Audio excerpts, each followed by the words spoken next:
Hi guys, welcome back to Flora Fun and Food. My name is Lauren and today we're gonna pick some flowers from my Forsythia bush and make Forsythia jelly. Let's go.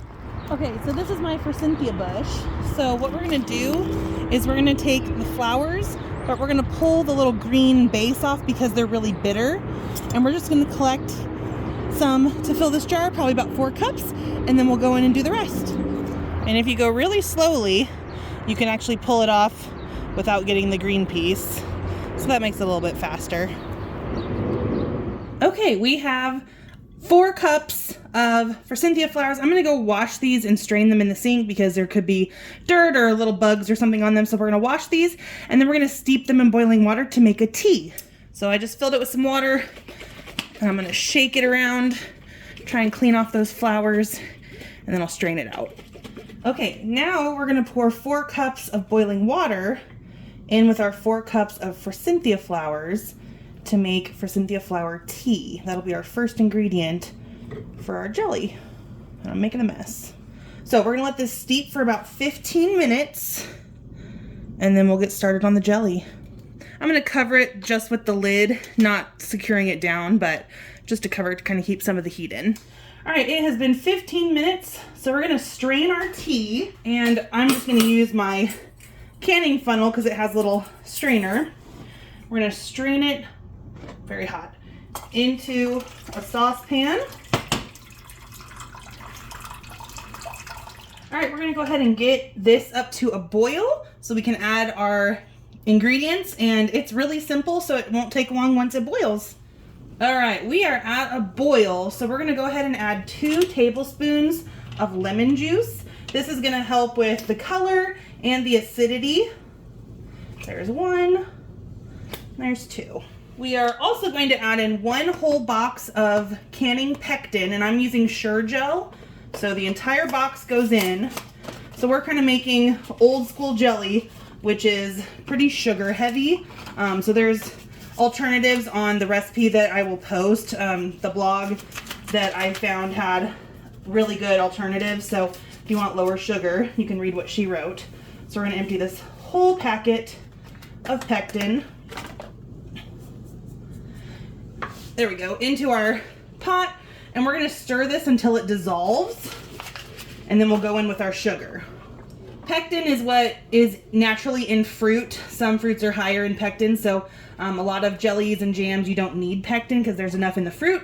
But since we're using flowers, we need to add pectin ourselves, and that's what's going to give it that jelly-like consistency and help it set. While that boils for about a minute, I'm going to get 4 cups of sugar to add in. I told you this was a really sugar-heavy jelly recipe, but it's going to be so good. All right, I'm gonna go in with 4 cups of sugar. You have to have equal ratios of water or our tea that we made to sugar when you're using the pectin like I am. So I know this looks like a lot, and it is. So we're gonna let that boil and dissolve for a minute or 2. So I'm just trying to dissolve any chunks that might still be in there, and I do want to get it back up to a boil before I divvy it out into my jam jars. All right, we are at a good boil now, so I'm going to stir it, take it off the heat if it starts to get too high, and it is just about ready to pour into our jam jars. I'm going to go do this over the sink, but I'm going to put it in here so I have a spout to pour from. And now I'm just going to fill up my jelly jars, leaving about 1/4 inch head space. And I'm not going to can these because I'm actually going to give them to friends and family to use fresh, but you definitely could can them. And there are directions to how to do that in the blog that I'm posting in the description. Okay, so I'm just going to let these sit here and cool. And then we'll put the lid on them, and then they will last in the fridge for probably a month or so. If you canned them, they could last much, much longer than that. We're gonna let these cool and set, and then we'll give this little extra one a taste test, and we're done. It was super easy, and it already smells really good. So we'll be back in just a little while. All right, it has been a few hours. Our jelly is finally cooled and set, and I am going to give this a taste test. And I'm just gonna butter lightly and add some Forsythia jelly. All right, here we go. As you can see, hopefully, it is jelly-like.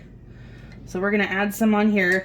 Now, I've never made this before, so I've never tasted it before, but apparently it's supposed to have kind of the flavor of peaches. So we'll see if that's true. Okay, let's give our jelly a taste test.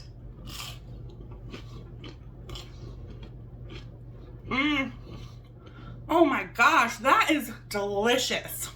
It definitely is floral, but it kind of does have a little hint of a peach flavor.